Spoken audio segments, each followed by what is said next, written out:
mentir, l'angoisse elle commence à monter.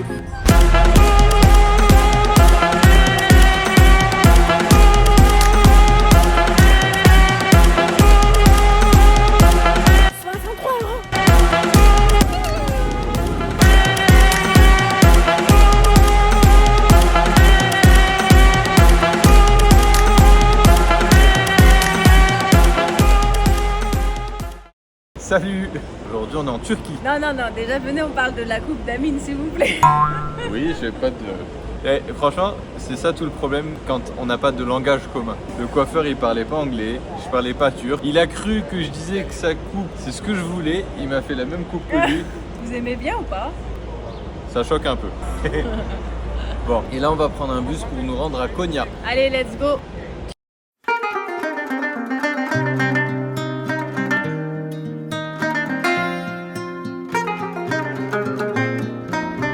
On se retrouve à Konya, c'est le berceau du soufisme. C'est quoi le soufisme? C'est connu pour être une branche très spirituelle, C'est mystique. très mystique. Voilà, il y a des confréries soufis un peu partout dans le monde. Qu'on appelle Tariqa. C'est un courant qui est né de par un penseur qui s'appelait Rumi. C'est un très grand poète, grand savant même de manière générale. Jusqu'à sa rencontre avec Shams de Tabriz. Et donc Shems c'est un derviche. Un derviche, c'est une personne qui a fait le choix de tout abandonner. C'est vraiment des gens qui choisissent volontairement la pauvreté et l'errance. Ils se sont rencontrés, ils ont eu un coup de foudre spirituel, amical. Rumi était le maître enseignant de Shems, mais c'est Shems qui a eu un effet révélateur par leurs échanges et de par leurs discussions.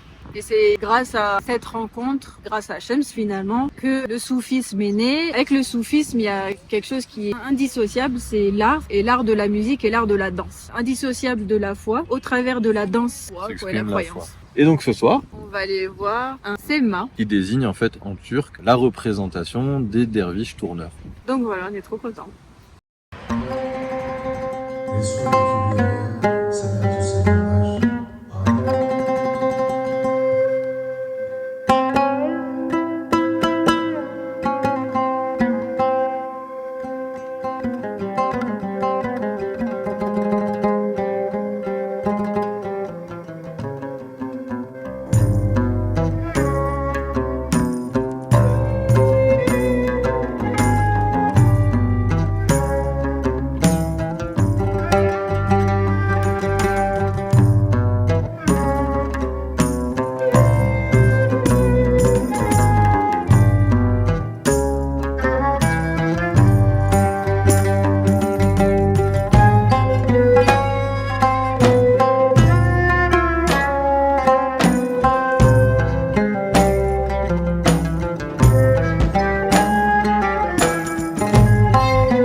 Là, on se retrouve dans le musée dédié à Mevlana. Alors, au sein du musée, on va retrouver, chose importante, le mausolée de Rumi. Et ici, les tombeaux de ses plus fidèles disciples. Vous voyez, derrière nous, il y a beaucoup de monde. Ça montre aussi le rayonnement de sa philosophie, qui était une philosophie d'amour, en fait. Humaniste. Humaniste, profondément humaniste. On continue la visite, on va vous montrer d'autres éléments très intéressants.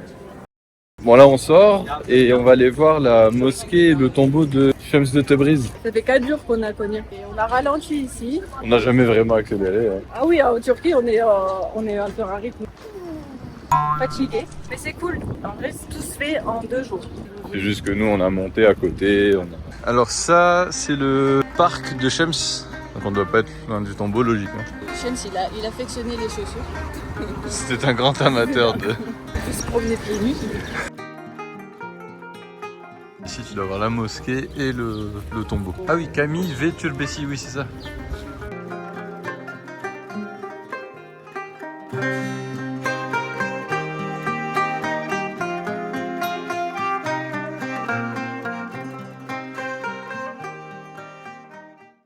Bon, on se retrouve à... On s'en fout, 18h30.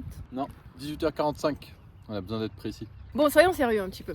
On s'est posé, on est à Gorem, donc un endroit là qui est au milieu de la Cappadoce. On a trouvé un point de vue là pour observer le coucher de soleil. Superbe vue sur la vallée de l'Amour. Regardez la vue qu'on a. Donc, on est en train de découvrir petit à petit la Cappadoce. Pourquoi tu le prononces à l'italienne? C'est pas comme ça qu'on dit? Mais non. Bah si. Ah, demain on fait quoi? Demain matin, on va encore se lever Aux aurores. aux aurores. On fait un vol aux montgolfières. Bah, c'est une première pour nous deux d'ailleurs. Et C'est ouais. un peu le truc cliché quand tu viens ici. Mais faut dire que le temps s'y prête bien. Franchement, la vallée, elle est splendide. T'as envie de voir ça d'en haut. En fait, j'ai le vertige, moi. Quoi, t'as le vertige? Bon, on n'y a pas pensé. Si. C'est un vol en montgolfière. Comment on va faire? Mais tu vas pas regarder en bas, c'est tout. Ah ouais? Ok. Est-ce que ça vaut le coup ou pas? Je sais pas. On verra ça demain. On vous fera un retour honnête. Bon, allez, on va profiter du coucher de soleil, puis on vous laisse avec des images dans 3, 2, Oh, Leïla. je rigole. Allez. Mais je sais pas faire autrement. À tout de suite.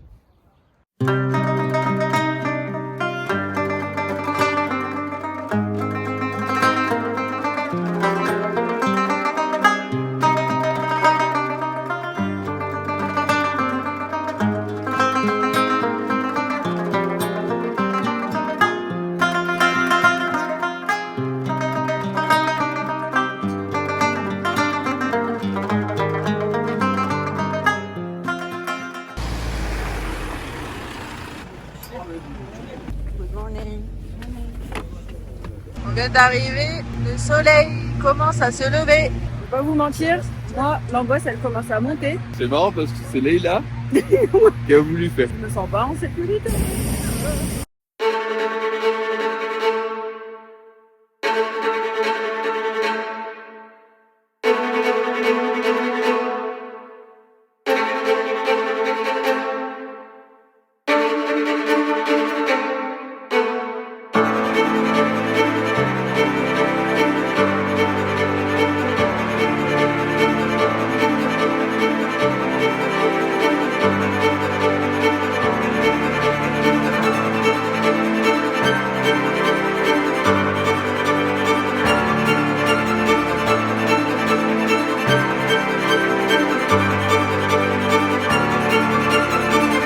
Alors, comment tu te sens? Pas bien du tout. T'es contente, c'est bon, on a atterri? Ouais, je suis bien là. Bon, t'en as pensé quoi? Ouais, moi j'ai aimé. Je pense que t'as raison. Enfin, faire du ballon pour faire du ballon, ça n'a pas trop d'intérêt. Par contre, ici, le paysage, il est sublime. En fait, il survole la vallée. Du coup, ça permet de voir toutes les maisons de troglodytes. La couleur de la pierre, là, tu sais, qui est blanche. C'est joli. Franchement, c'est trop bien de le faire en groupe, genre comme ça. Ouais, c'est gaulerie. Bon, et à l'atterrissage, je t'ai accueilli avec ça. Je sais pas ce que c'est, ça doit être du sirop de grenadine. Hein. Leïla, elle est contente. Moi, je suis contente d'avoir retrouvé la terre ferme. Et on se retrouve. Et bonjour. Bon, on est en fin de journée, après la montgolfière. Moi, je suis en fin de vie. Ouais, Amine, il est malade, il a attrapé un rhume. Moi, j'ai fait un coma de 6h à 13h. T'as repris ta nuit, J'ai là, tu repris ma l'avais nuit. laissé. Avec un bonus quand même. Avec un Une peu troisième plus. mi-temps. Ouais. Finalement, on a pris une activité On n'avait pas trop envie de se casser la tête. Donc là, on va faire une sortie quad, mais en groupe. et ça va être cool. On fera de la marche demain. Allez, on t'emmène du coup. Allez. Sortie quad. Et si on se faisait une sortie quad en musique? On vient d'embarquer. Joli casque, tu vois.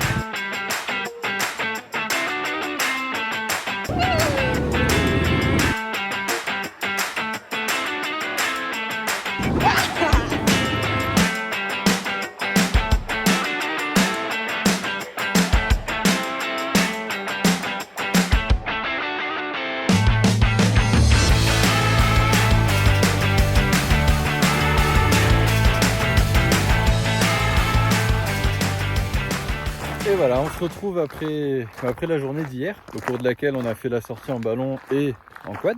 Bilan de la journée d'hier. Ouais, c'était super. Ouais, c'est top. Ce qui est dommage sur le quad, c'est que ça allait trop doucement.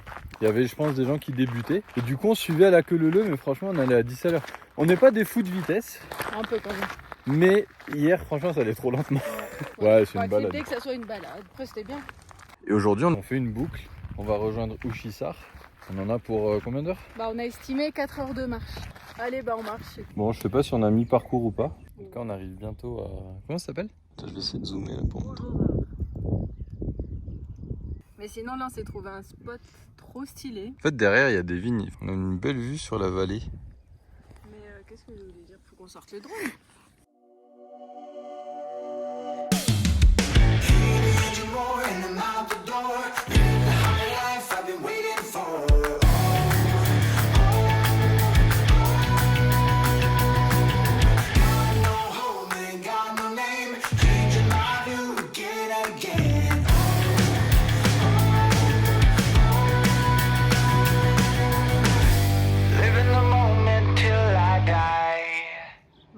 On vient d'arriver au château. Il a l'air magnifique, mais du coup, bah, c'est fermé. Mais il a l'air, il est. Non, il est Pourquoi magnifique. tu le réduis comme ça, il a l'air? Et du coup, on découvre. Là, on est de l'autre côté et on découvre qu'en fait, le village il s'étend. En fait, il avait l'air tout petit depuis Ouais. la route on est arrivé. On découvre l'autre versant. Franchement, la vallée elle est magnifique. Hein. C'est une très très belle région. C'est très vert. On s'attendait pas à ça, mais c'est très très vert. Quand on a fait la balade, là, on a traversé des vignes, on a fait plantations, Pommiers. des pommiers, ouais. C'est une balade sympa. On a marché 3 heures je pense. Ouais, à l'aise. Bon, mais du coup, la Cappadoce, du coup, on dit. La Cappadoce c'est terminé. À On Istanbul. part à Istanbul. Et bah, du coup, on se retrouve à Istanbul. Transition Istanbul. Ça fait 2 jours qu'on est là, 3 jours. Mais on n'a pas fait grand chose. Le premier jour, on s'est baladé le long du Bosphore. C'est joli. Et hier, on a fait principalement du montage vidéo. Ouais. On a monté le vlog de l'Inde, tiens. Il est là. À part ça, information importante, les gens parlent pas super bien anglais. Ils sont très aimables, hein, mais il te faut Google Traduction globalement. Donc là, on s'est attablé dans un restaurant qui s'appelle le Bilis Kebab. Trop stylé. On a plein de petites salades et après on a la viande qui va arriver. Bon là, on va se régaler. Hein. Ils nous ont amené les brochettes de poulet. Elles ont l'air excellentes. T'es content? J'ai pas le temps de parler, bon. Donc là, on traverse le pont de Galata, donc qui permet de mener sur l'autre rive du Bosphore. Du coup, on a déjà une première vue sur les monuments les plus connus. On va aller voir le Grand Bazar.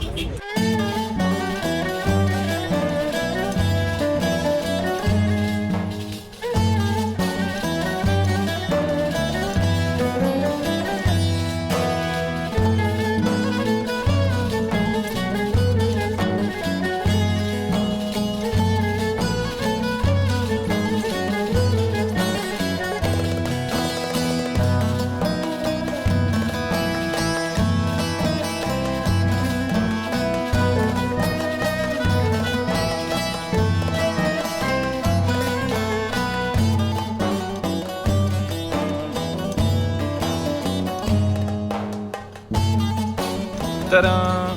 On vient de visiter Hagia Sophia. Alors qu'est-ce que tu en as pensé? On va commencer par donner des éléments de contexte. Ouais, contextualisé. Du coup, Hagia Sophia, à la base, c'est une église qui a été érigée ici, dans l'ancienne Constantinople. Elle a été érigée au IVe siècle, tout d'abord, Suite la conquête des Ottomans ou reconquête des Ottomans. en 1453. Voilà, c'est devenu une mosquée. Et donc, c'est resté une mosquée jusqu'à... Début du XXe siècle. Voilà, et Atatürk notamment, qui en a fait un musée. Atatürk, c'est un grand défenseur de la laïcité, etc. Enfin, voilà. Et du coup, il en a fait un musée, et c'est resté un musée jusqu'en 2020. Et depuis 2020, c'est redevenu une mosquée. Et du coup, là-dessus, on a un avis. Ouais. Bah, après la visite. Bon, c'est beau, il n'y a rien à dire. Non, c'est magnifique. Franchement, et c'est tout, très beau. un très beau monument. Mais ça aurait dû rester un musée. Pourquoi Bah, vous l'avez vu, c'est noir de monde. Mais par contre, du coup, il n'y a pas trop de respect du lieu de culte, pardon. Voilà. C'est pas le lieu, c'est plutôt les gens, je trouve. Dans le sens où tu déranges, en fait. Bah, En les fait, gens, en ils sont pas gros, respectueux, quoi. ouais, mais c'est pas ça, mais c'est que toi, tu te balades et tu passes devant des gens qui prient et c'est un peu chelou. Si tu l'ouvres autant aux touristes sans mettre de règles, entre guillemets, laisse-le en musée. Autre élément de contexte, Leïla est énervée en ce moment. ça fait 4 jours. C'est pour ça que vous la connaissez pas comme ça. Elle est vénère, elle est déchaînée. Non, mais je sais pas, moi ça me dérange. Non, mais sinon c'est une très belle mosquée. Bon, en tout cas, la mosquée est belle. Donc là, on va aller visiter la mosquée bleue. Voilà, on On y y va. retourne. Voilà. Hola, hola. Alors nous voici sur l'esplanade de la mosquée bleue. Elle est splendide. Alors qu'est-ce qu'on peut dire sur cette mosquée? C'est une mosquée qui a été construite dans le début des années 1600 par l'empereur Ahmed Ier. Elle a été construite en face de Hagia Sophia. Et pourquoi? Et pour un peu de concurrence. Ils voulaient démontrer que les architectes ottomans, ils étaient aussi doués que les architectes occidentaux qui avaient construit Hagia Sophia. Voilà. Bon, c'est juste que Hagia Sophia, elle avait été construite 10 siècles avant. mais- C'est des CP quoi. Ah, c'est normal, hein, c'est une époque de conquête. Elle a la particularité d'avoir 6 minarets. Et fun fact, c'est ça que Ah ouais, ça c'est intéressant. C'est un des 2 seuls lieux de culte musulman où un pape s'est rendu. Bah, c'est Benoît XVI. donc, C'est Benoît XVI, donc ouais. Peace out. Bon, là nous voici enfin dans le jardin du palais du Topkapi. Alors ce qui est sympa, c'est que tout autour il y a plein de vestiges de colonnes romaines, etc. Ça c'est sympa. Toi t'aimes pas, elle est pas sensible aux cailloux. Alors que moi j'aime beaucoup les cailloux. C'est un monstre, c'est pour ça. Donc c'est quoi Topkapi? C'était le palais en fait du sultanat en quelque sorte, du sultanat ottoman. Jusqu'au XVIIe siècle. Il s'étend sur combien? Sur 70 hectares. Il est immense. On est parti pour une visite du Topkapi. Topkapi, Topkapi. Aïe aïe aïe! C'est trop cher! C'est trop cher! Et on est choqués. On a payé 1800 liras, ce qui fait 63 euros pour les deux, hein, pas personne. Putain, c'est trop cher. Ça a intérêt d'être bon parce que franchement, aïe aïe aïe. Bon, bah on va voir. Hein. On vous dira si ça vaut le coup. Ouais, on vous dira. Alors ce qu'on n'a pas précisé, donc c'était le siège en fait de la monnaie, du trésor, etc. Et il y avait aussi 4000 personnes qui vivaient dans l'enceinte. C'est un peu une ville. Topkapi a été construit sur les ruines de l'ancienne Byzance. Donc Byzance, capitale de l'Empire byzantin. Ah ouais, je m'y attendais pas. Donc où est-ce qu'on est? On est dans une exposition des vêtements traditionnels du sultan ottoman, bref de l'époque. Ce que vous voyez ici, c'est des caftans. Donc en fait, le caftan, à la base, c'est un habit ottoman qui était porté par les hommes, souvent en soie. Et c'est les Ottomans qui ont importé ce vêtement, notamment au Maghreb. Et les femmes ont commencé à porter le caftan. Donc avec le temps, les hommes ont arrêté de porter le caftan. Et maintenant, c'est connu pour être l'habit traditionnel marocain. À la base, ça vient des Ottomans. Bon, du coup, on disait qu'on avait rarement vu, enfin même jamais, vu une collection aussi complète, aussi riche et aussi bien conservée. Enfin là, c'est vraiment tous les éléments, que ce soit les habits, les bijoux, les arts, les livres, enfin c'est... Au moindre détail, quoi. Tout ce qui faisait partie de la vie du sultan, disons, de près ou de loin. Bah, c'est ouf tout ce qu'ils ont conservé. Et beaucoup d'éléments. Et beaucoup d'éléments. Dans l'hôtel, dans un pays. Ouais, c'est ça. C'est énorme. C'est aussi dû au fait que l'Empire ottoman, finalement, il était immense. Il était immense, mais il a régné très longtemps. En face, là, sur l'autre rive, c'est l'Asie. Nous, on est actuellement sur la rive européenne du Bosphore. Entre les deux, on a le Bosphore. Et de l'autre côté, tout au fond, tout au fond là-bas, on a la mer de Marmara. Boum! Et ben nous voici dans notre chambre d'hôtel, en train de ranger nos sacs à dos. Ça, c'est vraiment la routine pas cool quand t'es en voyage, quoi. Ouais. Faire et défaire les sacs à dos. Bon, c'est la fin de la Turquie. Demain, on rentre en France et on repart pour une nouvelle destination. Hier, je sais même pas comment vous avez fait. En plan sûrement. En plan, certainement. Vous nous en voulez pas. Symboliquement, c'est même la fin de l'aventure asiatique. Ah ouais? Ouais. Je sais pas où est-ce que vous avez pris le fil de nos aventures, mais on avait commencé par le Vietnam. Vietnam, Japon, après on a fait l'Indonésie, la Malaisie, l'Indonésie, la Thaïlande, les Maldives, l'Inde, Oman, la Jordanie, Israël, la Palestine, la Turquie. C'est une belle aventure en Asie, ça. Ouais, c'est une belle aventure. On a vraiment kiffé, on s'est amusé. On espère que vous avez kiffé avec nous cette première partie de voyage du coup. Parce que la deuxième, elle va se passer en Afrique. La deuxième, elle va être extraordinaire. Hein. Au moment où on sort cette vidéo, on sera peut-être déjà là-bas. On y sera déjà. Ouais. On est aussi preneur de vos retours. Est-ce que vous aimez nos vidéos? Est-ce que c'est du travail? C'est du taf. Est-ce que vous avez vu qu'on a progressé ou est-ce qu'on est nul? Ah, dites qui est le plus sympathique de nous deux et pourquoi moi. Qu'est-ce que j'ai pensé de la Turquie? Alors ce que j'aime de la Turquie, ça paraît bateau de le dire, c'est le carrefour par excellence. En fait, ici, tu vas retrouver, il y a des ruines romaines, il y a des ruines byzantines, il y a encore des monuments de l'époque ottomane, tu as des monuments de plutôt style européen. Même dans le faciès des gens, ah ouais. Enfin, c'est extraordinaire. Ah ouais, t'as des mecs, ils sont blancs, ils ont les yeux bleus, t'en as, ils sont très typés, très bruns, etc. Et il y en a qui ont même les yeux bridés, je pense que c'est des Asiatiques. Des vrais asiatiques, et franchement, des Kazakhs et tout, des Ouzbeks. C'est fascinant de voir ce carrefour, de retrouver en fait dans le faciès des gens. J'adore ça. On espère que ça vous aura plu. Ouais. De toute façon, on va se retrouver la semaine prochaine pour une nouvelle vidéo. Mais en attendant, suivez-nous au quotidien sur Instagram, parce qu'au moment où sort cette vidéo, nous on sera déjà loin de la Turquie. On vous remercie en tout cas, et on vous dit... Abonnez-vous! Attention chérie, ça va couper!